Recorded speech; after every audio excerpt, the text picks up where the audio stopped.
Right, okay. So, dates and dead guys. Miles, are you ready to field some questions for us? Yes, I'm excited about it.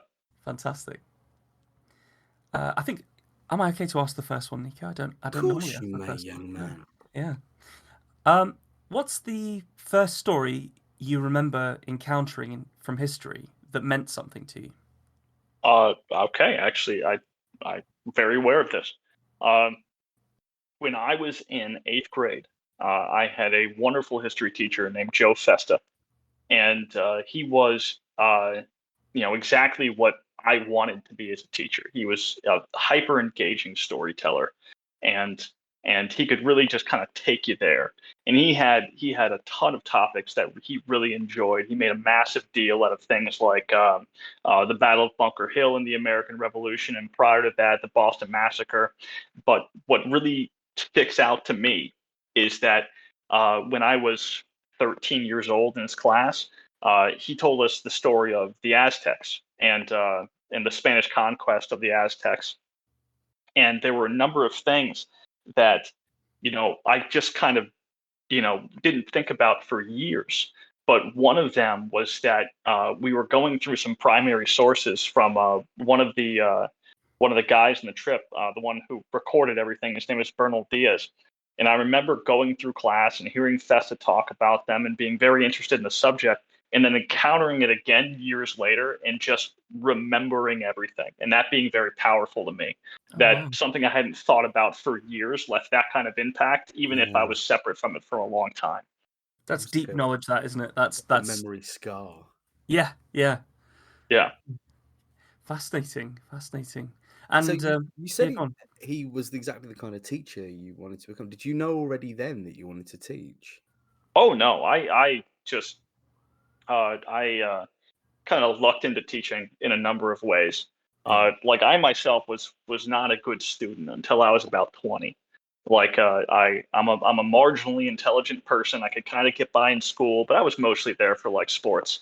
Uh, and I have a wonderful family at home, but they weren't very involved in my education, so they were kind of happy with me coming home with like some A's, but mostly B's and C's.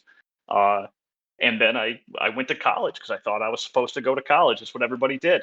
And I found myself in a bunch of history classes because I liked history. And then about 2 years in, they were like, "Okay, you got to pick a major." Uh, and that's what all of my credits kind of pushed myself to. And here I find myself a decade later being I think a pretty good history teacher. Fantastic. That I'm a little bit jealous of the American university college system. Yeah. That you get to sort of really push around in the minors before having to pick a major. Hmm. Because we're somewhat locked in over here.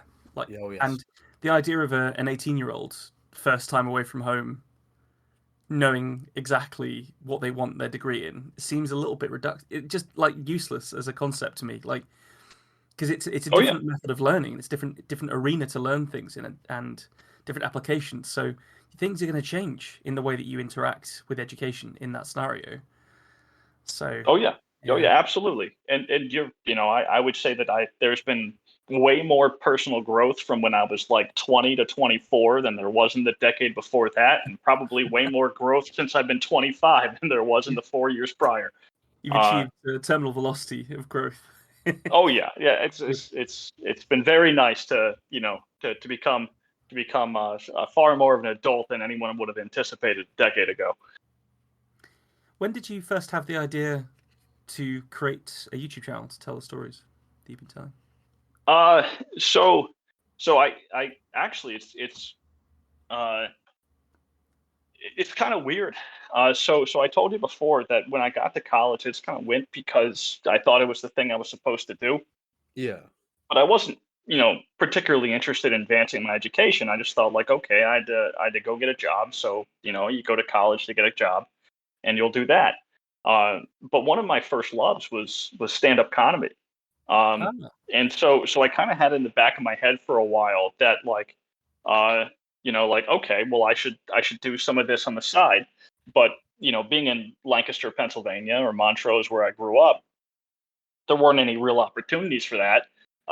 So I did a handful of like open mic nights and stuff like that, but it was just kind of something that I found myself thinking about constantly. But then as I got a little bit older and started to pay attention to more comedians, I realized that in order to get good at something like that, you really had to apply yourself and get in several sets a week. And at this point, I had already become a teacher, and I wasn't living in any sort of area where that was remotely possible. Yeah. Uh, and I wasn't willing to give up my career to pursue something like that. But I felt that I had a talent for storytelling. I was very much into history, to a degree that like I'm reading about it constantly. And then it became like, okay, well, maybe I can take an approach in something that is a little bit unique about me, that I know a lot about history, that I can take a kind of a comedic approach to this, uh, which will be a little bit different than what people see in other places, and I'll see whether I can make something about that. And then I did nothing with that for 2 or 3 years, That's and always the way. then right, just like why would anyone watch? Why would anybody listen? And then did it in secret for about 6 months, telling nobody. Uh, Hmm. and Even your wife. uh, so yeah, so I made probably 4 or 5 videos before I told her about it. Oh Which wow. I'm not sure whether or not you ever made a video on YouTube, but I imagine the editing you guys do here, you're aware of this. Like for me to finish a video on YouTube is like a minimum of 30 hours. So that's Yeah. that's a lot of work to do in secret. Um, and But yeah, so I was That, kind of nervous to tell anybody. But then my sixth video mhm. wound up taking off and getting about a 750,000 views over the course Oh, of about a wow. year. Damn. Uh, Cool. and that was at least it showed me that I had something here, and I could kind of make this a hobby and see whether or not I can make something out of it. I think it's fantastic. There was some high horse thinking happening in that, concealing the first four, perhaps. With the, do you reckon High Horse and Red Deer would have done something similar in that situation? Would they have Oh concealed it? yeah, oh Yeah. yeah, it definitely a lot of like you're worthless, you can't do this. Definitely don't tell anybody. You should just give up and go home. Uh, uh, Well, I'm very glad for one that you pushed through it, and obviously you're being, it's very clear that other people think so as well. So very exciting.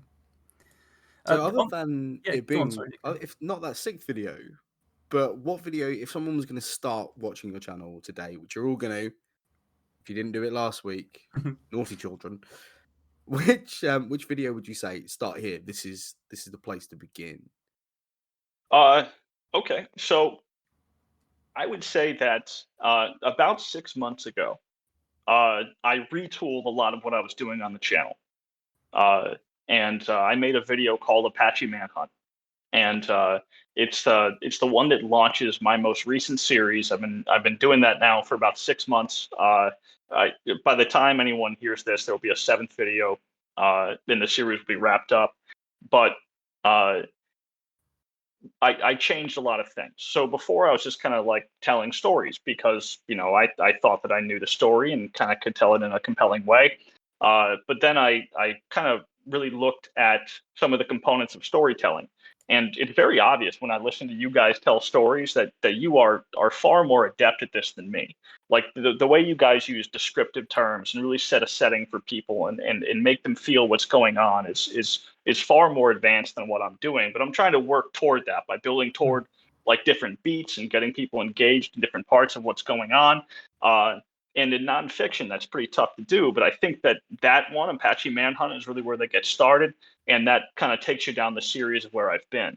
There are some other ones that I'm really proud of, but like I think that down the line they're probably going to get a redo when I feel like I have a better handle on what I'm doing. I think it's a really good time for that. Specifically American, actually, non-fiction kind of dramatization in the like post wake of Hamilton. people are hungry for those bits of history, but told in an engaging way. So I think you're really on the money with what you're doing in that sense. Especially pushing towards the, really bringing the world to life inside the story with the descriptions, because I've seen all 6 of those videos that have come out of the recent series, and they really do speak very well to their audience, and we already know that you fully illustrate the people inside the stories, but I think I felt like they all had a really solid sense of place as well, which was good storytelling. Yeah, and especially you mentioned the stand-up comedy sort of origins. I think your sort of dry sense of humor woven through it works very well as well. So yeah, everybody listening, really do start with the Apache Manhunt, but give the rest of them a listen as well, because a watch, because they're really worthwhile. Too much thinking like podcast form there, Ben, I'm afraid. Yeah, sorry. Yeah, it's audio only because it's the story. Well, if we're doing our podcast, we might as well A, make it about a book, and B, get weird. So you're abducted by aliens, and they offer you this choice: either we will probe you, or you may give us a book to read to better understand you. Are you accepting the probe, or what book do you give them?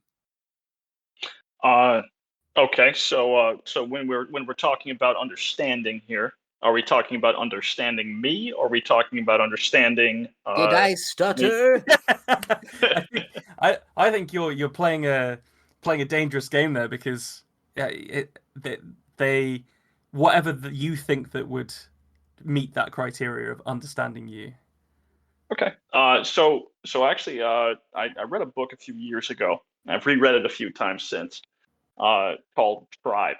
It's by a guy named Sebastian Junger, and it's one I've tried to push on to a lot of people since I read it. It's a very short read. I don't even think it's 150 pages. But the book itself is not even that really historical in nature. He uses a lot of different examples on what he's talking about, but really what he's talking about is meaning, and what it is that people are trying to get out of what it is they're doing. And it's one of the things that kind of really gave me a push to really pursue something like YouTube, and I think has just made me more successful in, like, professionally and as a man in general. And the message behind the book is really that to kind of feel like you are on the right path as a human person, you have to meet a number of criteria. And one of them is community based. You have to feel like you're part of a community. You have to feel like you are what you do within that community matters, and you have to feel like that you're good at it. So if you're completely isolated and you're good at things, well, that's nice, but there's no one to kind of share that with you. If you have community, but what you do doesn't matter, then you're kind of aimless. So you have to kind of find a meeting point there. And since going through that book in particular, I kind of view a lot of the decisions I make in that way. Is this something that's going to add meaning to my life? Is it something that matters? And to the people I love, are they involved in it? Oh, that's lovely. I really like that sentiment, and I feel like it's wise words as well. So, sorry, the name of the book again was Tribes by Tribe. It's by a wartime journalist named Sebastian Junger. I think I may well look that up. Do you find that you mentioned that you found that it helped you become a better man? This is something that I strongly feel has been lacking in very much in English culture and likely across the pond as well. But this idea of positive masculinity, I feel like it's necessary to try and reinforce that in people, because there's so many examples of the wrong way to do it. Do you have any advice that you'd like to give people about the way to pursue self-improvement? Well, not to harpen back to what we just did here in the previous episode, but I think that things like the high horse story kind of really speak to that sort of nature, where the overwhelming message I think that you get out of something like that is that if you are aimless and floundering, or you don't have a ton of conviction, then you're not going to get kind of the outcomes that you're looking for.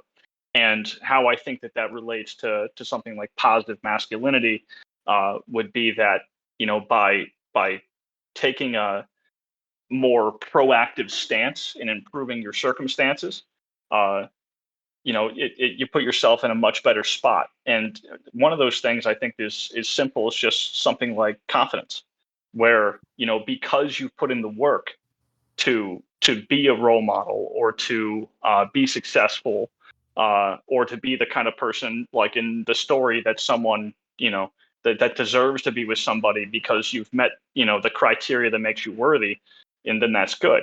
But that requires all sorts of effort, and I don't always know that we always get that sort of messaging. There's a lot of like the you're okay the way you are kind of stuff going out now. But no, we all have work to do. Even if you are great, there's still more to be done. Yeah, I like that. I strongly agree with that. Oh, we got very serious there, but I enjoyed it. Thank you. Wise words. I'll try and lighten it up. I'm normally quite good at that. I'm not very good at serious. So, when you die, no. So how do you prepare your stories? Because obviously you find them tucked away in books and in the secret historical places where I'm not allowed. But how do you turn them into the kind of tales you tell? I wish I had like a very, very good process. I'm still relatively new to the whole thing. I've only been telling stories on YouTube now for about a year and a half. But what I usually find is that I've read tons of books on things I'm interested in for years, and throughout those books there are oftentimes common themes and angles and perspectives. And I think that in order to really tell a compelling story, you need to be able to examine a lot of those. So I read a ton of different sources, trying to understand what's going on from every perspective imaginable. Trying to make sure that I understand both sides, which for a lot of what I do, being Native American history recently, I think is very important, because you could take the side that demonized Western culture. You could take the side that glorifies it, and if you do either of those things, you're going to wind up being wrong. And I think you tell a better story by giving things nuance. So I try to do that, and then find the thread that I find myself most interested in, and see whether or not I can build that out into something I think someone would want to listen to. And when it actually comes to the performance, do you? I know that you write scripts. Do you allow improvisation in there, or are they fairly tight? What's your sort of approach to the actual filming and creation? So I would say that 95% of it is scripted out, and occasionally I'll find a thought that goes somewhere, and I'll let myself riff a little bit, but I generally find that it doesn't come out as clean when I do that. And tonally, the video takes a pretty sharp turn when I'm reading a script and I'm going through it as it's been written, and all of a sudden I'm speaking just the way that I talk. And a big thing that when I started the channel I was really hoping to do is kind of catch that feeling. I've thought over time about kind of working it out that way. I kind of have a starting point and like an end point for different beats of the story that I'm telling, and kind of putting it together through there. Some historical podcasters I really respect. I think the most famous one everyone knows is Dan Carlin from Hardcore History. My understanding with him is that he doesn't script anything. He reads about it, he prepares his sources, and then he identifies the part of the story he wants to tell. He probably does 50 takes of it. But Yeah. and I think that'd be a wonderful method. Maybe someday I'll get there, but for right now, I'm writing it down. Yeah. Yeah. God, that would be nerve-wracking. It's sort of like like a Viva for a PhD, where you have to stand in front of a panel and defend your position that you've written 60,000 Hmm. words on. And you have to do it just live. They can just throw questions at you, and you just have to be able to respond to it. That sounds like hell. It sort of does, but at the same time, like it does feel like the correct way to assess people at that level, right? Like they Yeah, I have to guess know so. their shit. Yeah, yeah. And I've thought about doing a podcast version of the YouTube channel Yeah. where I get a friend, and it becomes me telling the story to him, where he can interject and tell questions, or something like that. And I think that has the potential to be entertaining, but I'm not completely convinced it is. So we'll see how that goes down the line. Well, I'd listen to it. So Appreciate it. you'd have at least one listener. But I suspect it'd be lots more than Right. that. Um, so you spoke earlier about stand-up comedians and this kind of thing. But do you have other storytellers that inspire you beyond the historian that you mentioned? That is an excellent question. So there are a few things that I've taken a lot of inspiration from in regards to the channel. Uh, so a big one is that there's a few bigger channels. One is a conspiracy-based channel called the Y Files.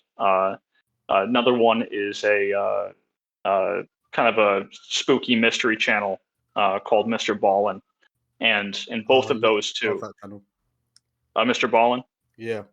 Yes, he's a super compelling storyteller, excellent at what he does, and I don't want to steal anything from anybody, but I do like the way that they format the kind of things, and keep you invested as you go, and as I go down this journey of trying to become a better at the craft, they are some people I'm looking to.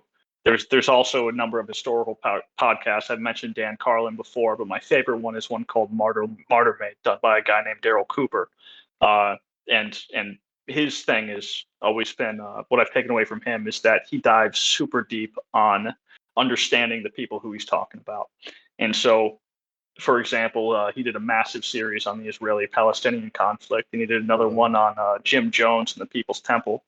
And and one thing that he tried really hard to do was just not demonize any of the people that he's talking about. If at any point he felt that anyone was evil, then he was missing something. And and going down the threads that I see here with history, I think that that's mostly correct. Is that everyone kind of assumes that they're being good. It's like the Romans. They're, even if they're terrible, they're conquering the world in self-defense. Mm. Oh, yeah. Do you are you aware of the presenter, the British presenter and sort of interviewer Louis Theroux? I recognize the name, but I can't. I no.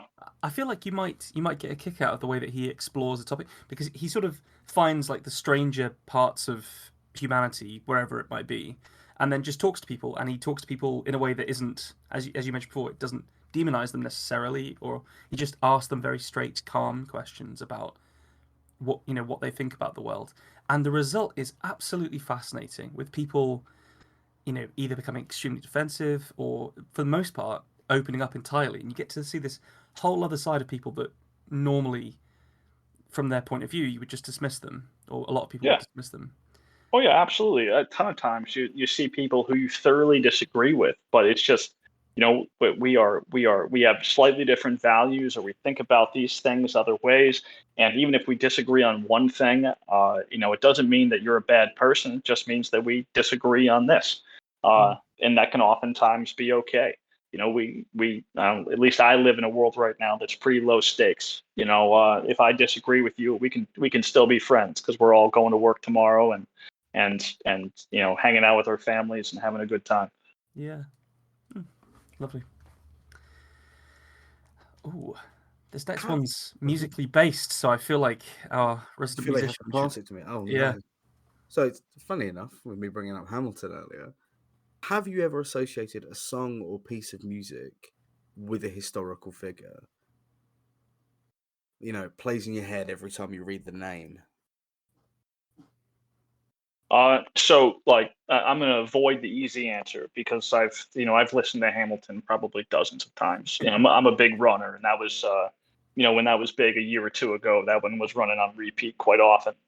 Um, there is an American musician. I don't want to ruin his name. I'm 95% sure his name is Johnny Horton, and he has a number of kind of comical historical pieces that I tend to run in my class where I can make them fit in. He has a song about the Battle of New Orleans and the War of 1812, for example.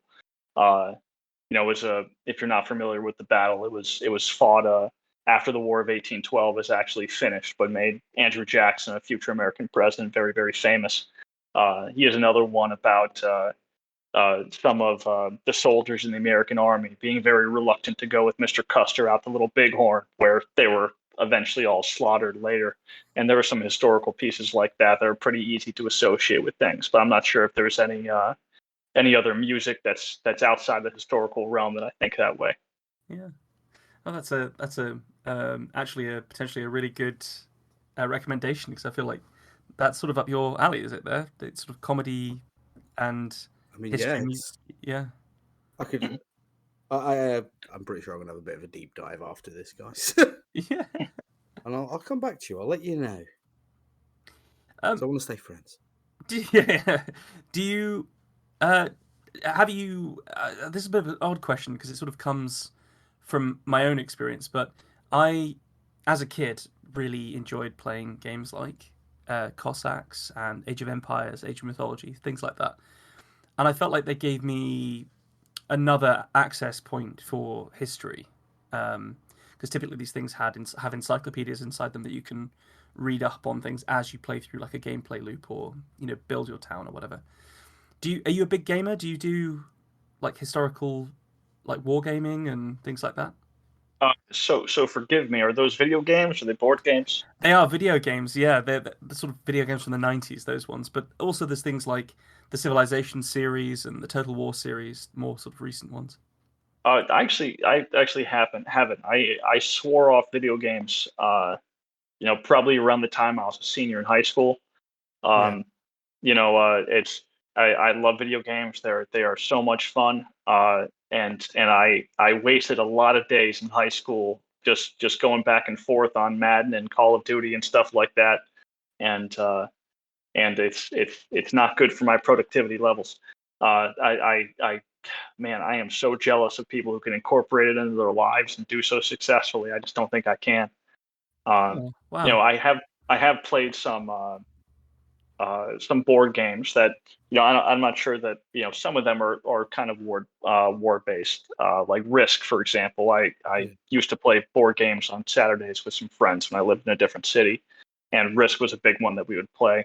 There was also a resource based one called Catan that we would play as Yeah. well. Oh, yeah. Settles of Uh, Catan. Yeah, that's a good game. uh, but those things look fun. I have students who get really really excited about them and want to show me how many worlds or countries they're taking over. Uh, Yeah. and Yes. then I tell them to sit down and study.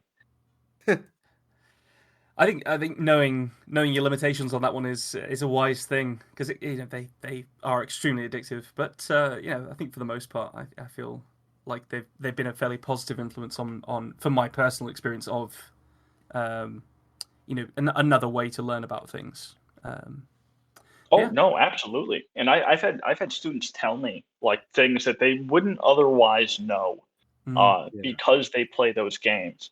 And I don't know, maybe I'm 33 years old now. Maybe I've grown and I'm mature enough that I could try them out and it wouldn't destroy my life. But I Please don't like blame me if it does. I just I just I just remember just entirely wasting a Saturday or a Sunday just playing Madden or something like that. Yeah. I mean, I've learned loads from video games. Like grass types are weak to fire, but then like the fire types are weak to water, and the grass is strong against the water. So anyway, Flashing neon sign above you saying Pokemon reference. that's the one. Lovely. So nice, difficult one. Who's your favorite historical figure?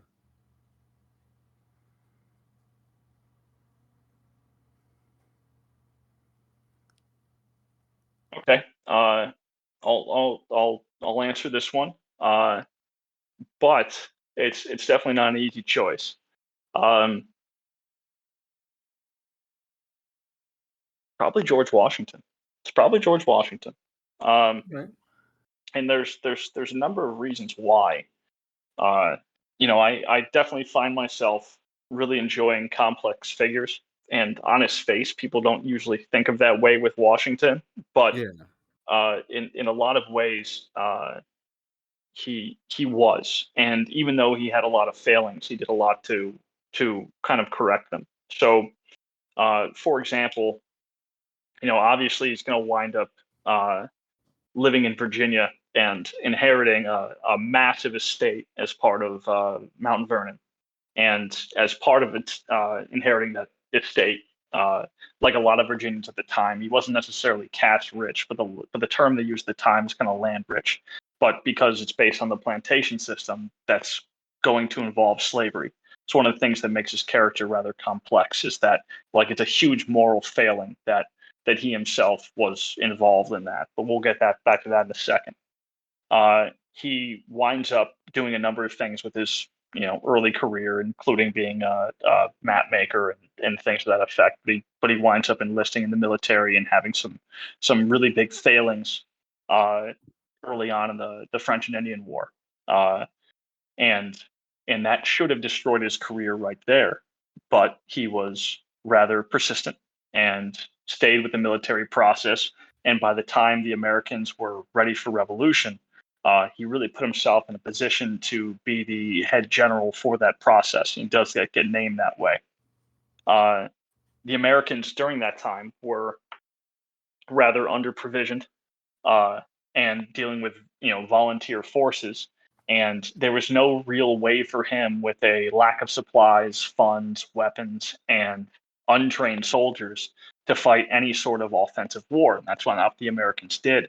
You brought up Hamilton a number of times now. There's actually a song in Hamilton, uh, "Stay Alive." I think there's actually a couple songs in that a musical called Stay Alive, but it does. Yeah. It's one of the I show to my students, where the song outlines a number of times how the Americans aren't really trying to win the war as much as they are trying to lengthen the war, make it very expensive and costly for the British, Yeah. and with the strategy really being not to ever really win and beat them, but to make it very expensive and make a lot of people die. And eventually, the Parliament over in Europe is going to get tired of this and force a withdrawal.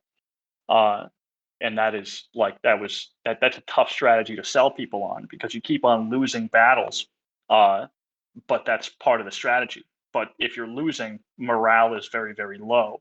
And so how do you keep people engaged? Well, Washington himself was always there. He was always with them. He always led from the front. Uh, and his men truly respected him because of how involved he was.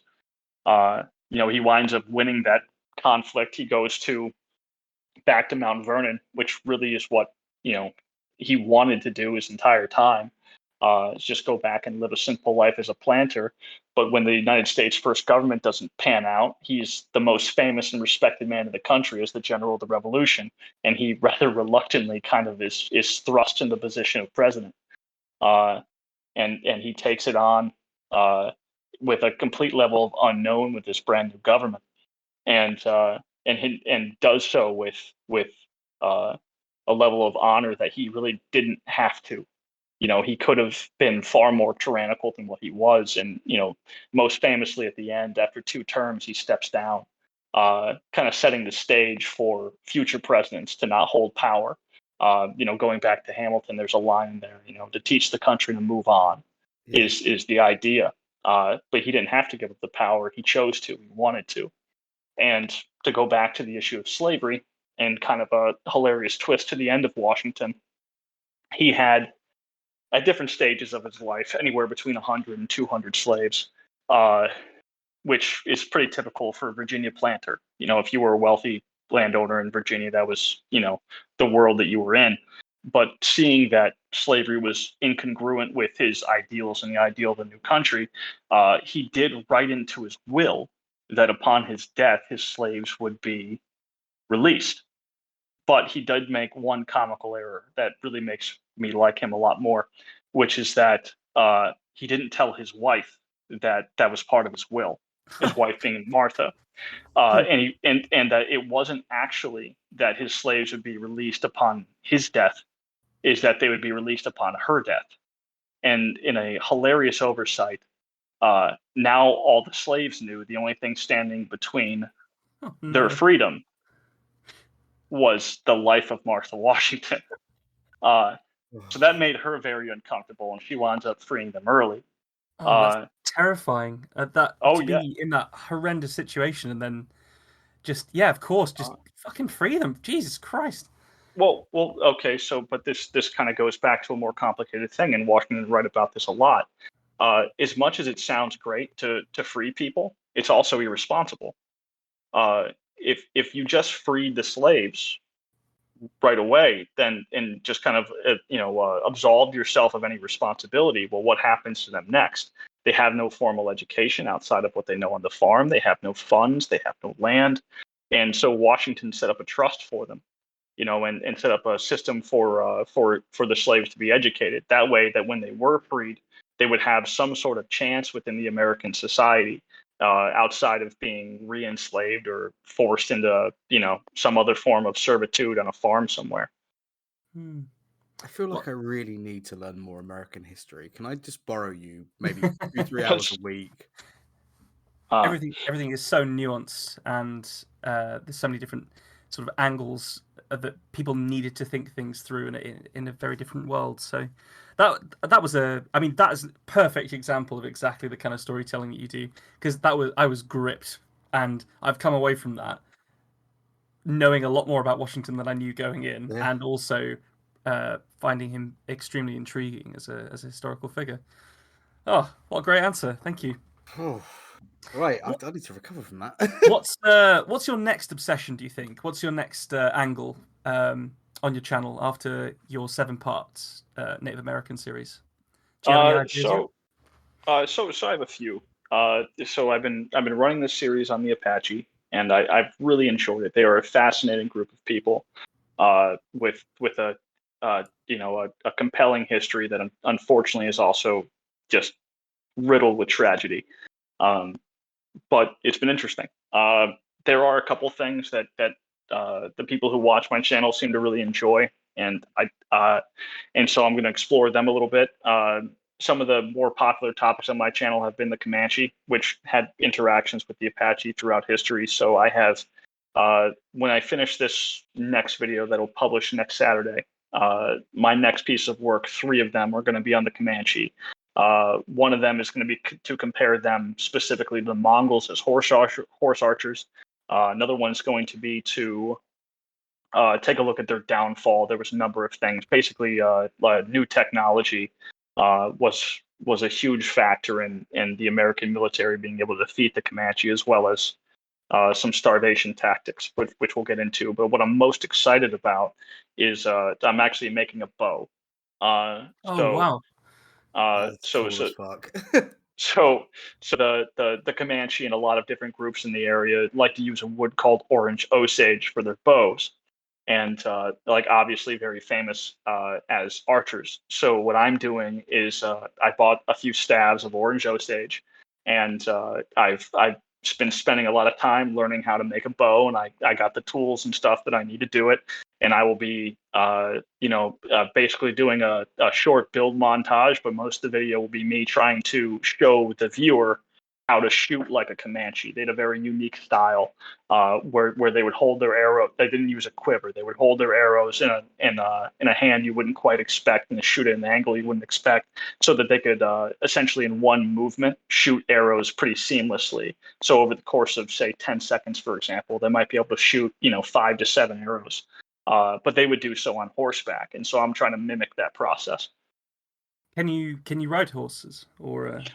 So I can actually, but not super well. But I grew up in a very rural town in Pennsylvania, and I was on horses less than I should have been for them being around. But I could probably not die, and but but it'll be mostly just the shooting the bow thing. I'm not Yeah, gonna, of course. go endanger an animal here for it. But It's probably uh, wise. Yeah. but Put on the I'm pretty tumble excited dryer to put really that high. together. I think it sounds like it's gonna be great. I think incorporating some crafts and skills into in order to bring it further to life is a great idea. I'll Yeah, look forward to Yeah, it. As well. not just humans. I'm gonna as a try to character. tie in some accounts from like Texas Rangers and stuff like that about Comanche archery in order to kind of like tie it into a story or narrative, and then demonstrate how much I suck at it. But it'll be fun. So where can people find all of this content? Because I'm not missing out on you making a bow. Mhm. Where do they? So the only thing that I have active right now is my YouTube channel. So it's Dates and Dead Guys is the channel name, and it's very easy to find from there. I have a Instagram called Dates and Dead Guys, but I don't post to it very often. I just haven't prioritized it. The same with my Twitter. I have a Twitter by the same name as well, but I'm not particularly active on it yet. As the channel grows, I'm hoping to incorporate those things more often. But all in due time. I've only been at this for a year and a half, and the growth has been very exciting and has justified a lot of the work that I've put into it. But right now, the channel is where to check it out. Fantastic. And when you go on there, just be sure to make sure you click that bell to get subscribed, because then you will get some notifications when new videos come out, and that's probably the best way, I think. I tell you what, it's been absolutely fantastic having you here to tell some stories with us, and for us to pick your brain a bit, and just to sort of see, at least, as far as we have gone, what makes you tick and what's important to you in life. And I've really enjoyed that experience. So thank you very much for your time and your openness with us. It's been lovely. I appreciate you guys having me. I really enjoyed the opportunity, and you guys do a really fun thing here. It's very kind. I'm not sure about Ben. I've done a learning. You've done a learning. You just grew his brain capacity significantly. No. 73%. Thanks for joining us for this episode of The Tiny Bookcase. Remember to subscribe, otherwise you're going to miss out on the future fun. Also, tell a friend. If you like this episode, link them to it. We'd be tremendously grateful. You can follow us on Twitter at BookcaseTiny, Facebook at The Tiny Bookcase, and Instagram at BookcaseTiny for updates. Speaking of supporting the podcast, well, magic can only take one so far. The Tiny Bookcase is supported by the generosity of its patrons. Those kind souls have really kept my belly full the last year. Let's cast a spell for them, shall we? For magnificent beardery, let's cast the Chinicus folliculale spell on Gary Laird. For rich ginger tones on the scalp, let us cast the Orangi Hedondo spell for Scott Byrne. And for general fabulousness, why not the Ooh La La How's Your Mother spell on Matthew McLaren?